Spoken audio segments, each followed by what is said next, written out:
Australia's Department of Home Affairs says it's working with Ticketmaster after hackers allegedly stole personal details of more than 500 million customers.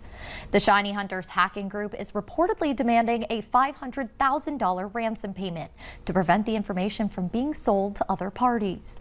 Ticketmaster, one of the largest online ticket sales platforms in the world, has yet to confirm whether it's experienced a security breach. Reports suggest a group of hackers gained access to the names, addresses, phone numbers, and partial payment details of 560 million customers worldwide. According to a U.S. Embassy spokesperson, the FBI has offered assistance to Australian authorities.